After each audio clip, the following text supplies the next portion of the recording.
Hello there.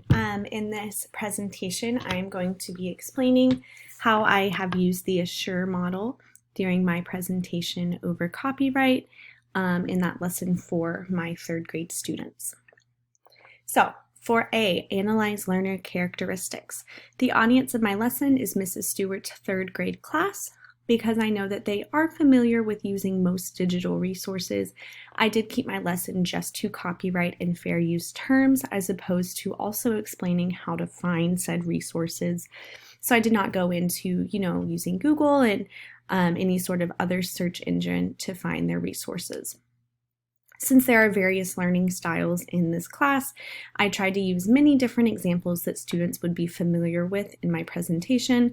So I talked about things that they might have witnessed in their own classrooms, as well as some different big names, such by using Alice's Adventures in Wonderland and some other examples that they might understand to help with the lesson.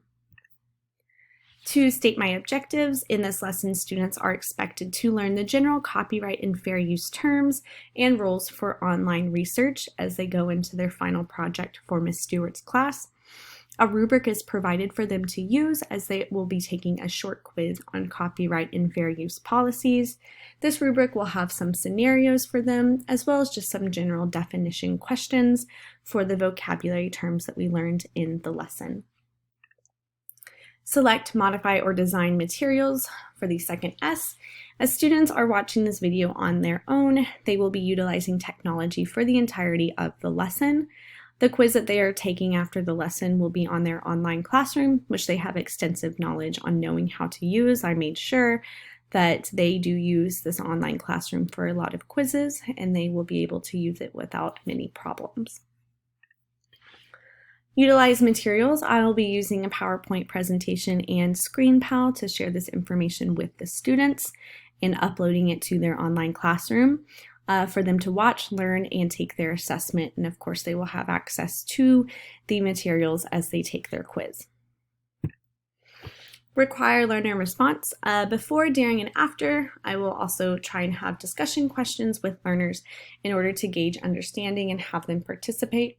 Have them turn and talk to each other and even work together on their quiz if needed.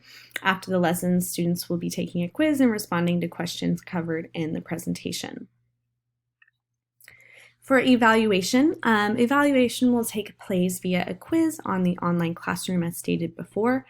This quiz will cover key terms that were covered in class, as well as scenarios for students to think about and answer. This is a summative assessment and will allow the teacher, Mrs. Stewart, and I to see how well they learned and what worked in our joint effort to teach copyright and fair use policies for their upcoming final project. Thank you.